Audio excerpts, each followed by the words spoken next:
दोस्तों, मैं फराज मलिक। हमारे देश के अंदर इस वक्त सिर्फ दो बातों पर चर्चाएं हो रही हैं। ये दो मुद्दे हमारे देश में इस वक्त सबसे ज्यादा ऊपर हैं। एक है धर्म का मुद्दा और दूसरा है चुनावी मुद्दा। शिक्षा का क्या हाल है हमारे देश के अंदर, बेरोजगारी का क्या हाल है, महंगाई कहां जा रही है, इस पर कोई चर्चा नहीं हो रही। ये कोई मुद्दे थोड़ी ना है। हमारे देश के लोगों के लिए अहम मुद्दा है धर्म और चुनाव। इसी में लगे पड़े हैं, बेवकूफ बन रहे हैं।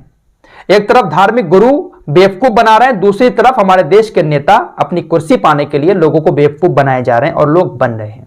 खैर, जब ये खबरें आ रही हैं तो हमारी मजबूरी पड़ जाता है कि यही खबरें आपके सामने रखें। फिलहाल हम अपने चैनल के माध्यम से अपील करते हैं कि आप लोग शांति बनाए रखें। हम दुआ करते हैं कि हमारे देश के अंदर अमन और भाईचारा कायम रहे। इसी अमन और भाईचारे को कायम रखने के लिए हमारे देश के जो योग गुरु हैं बाबा रामदेव, वो कलियर शरीफ की दरगाह पर पहुंचकर चादर चढ़ाते हैं और दुआएं करते हैं। वो दिल्ली से आ रहे थे, रास्ता में कलियर शरीफ पड़ा तो वहां पर पहुंच जाते हैं दरगाह शरीफ पर। और ये जो उनका दौरा था वो गुप्त ही रखा गया था, काफी ज्यादा सुरक्षा के इंतजाम थे। वहां पर फोटो खींचने का भी किसी को मौका नहीं मिला और न ही इजाजत दी गई, क्योंकि पता था बाबा रामदेव को भी कि अगर फोटो मेरे वायरल हो गए, वीडियो वायरल हुई तो लोग मेरे ऊपर हमला कर देंगे। लेकिन जब ये बात बाहर आई तो जो धर्म के ठेकेदार हैं उन लोगों ने बाबा रामदेव को खरी खोटी सुनाना शुरू कर दी। यति नरसिम्हानंद सरस्वती, इसने भी बाबा रामदेव के बारे में कहा कि हम तो बाबा रामदेव को ऐसा नहीं समझते थे, लेकिन उन्होंने पूरे संत समाज का अपमान कर दिया है। बाबा रामदेव को सभी साधु संतों से माफी मांगनी चाहिए। जितने लोग उस धर्म संसद में थे तो बहुत सारे लोगों ने बाबा रामदेव के मजार शरीफ पर यानी दरगाह शरीफ पर जाने को बहुत ज्यादा गलत बताया और कहा बाबा रामदेव संतों से माफी मांगे। तो देखिए कैसे मिर्ची लगी।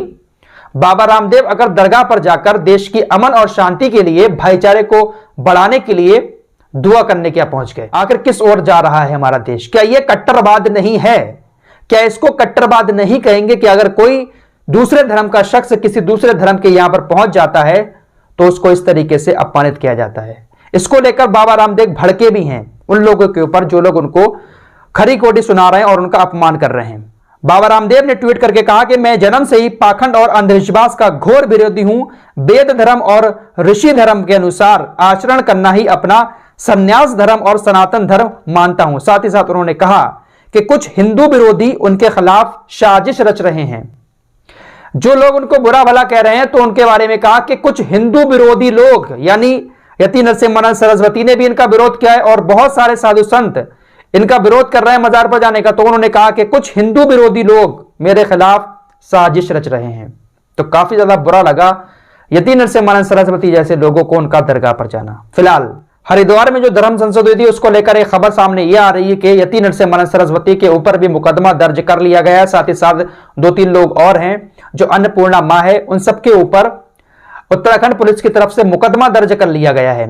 अब देखते हैं कि मुकदमे के दर्ज होने के बाद इन लोगों के ऊपर कोई कार्रवाई करती है वहां की पुलिस या फिर नहीं करती है। इससे पहले आपको पता होगा कि एक धर्म संसद छत्तीसगढ़ के रायपुर में भी हुई थी। वहां पर एक कालीचरण नाम के शख्स ने महात्मा गांधी जी को गालियां दी थी। उसके बाद उसको गिरफ्तार कर लिया गया, लेकिन उसकी गिरफ्तारी के बाद बहुत सारे लोग उसके समर्थन में उतर आए। कुछ बीजेपी नेताओं ने भी कहा कि इसको रिलीज किया जाए, हैशटैग चलाया था। लेकिन कुछ संगठन उसके लिए रोड पर आकर प्रदर्शन करने लगे। ये देखिए जनसत्ता की खबर है, हरियाणा का ये मामला है। गोडसे ने देश बचाया अमर रहे सहित लगाए भड़काऊ नारे, देखती रही पुलिस गांधी को गाली देने वाले कालीचरण की रिहाई की मांग। पुलिस के सामने गोडसे अमर रहे का ये लोग नारा लगा रहे थे, भड़काऊ भाषा का इस्तेमाल कर रहे थे, गांधी जी को गाली देने वाले कालीचरण को रिहाई करने की मांग कर रहे थे। लेकिन पुलिस ऐसे ही आराम से उनको देख रही थी। तो ये हो रहा है हमारे देश के अंदर।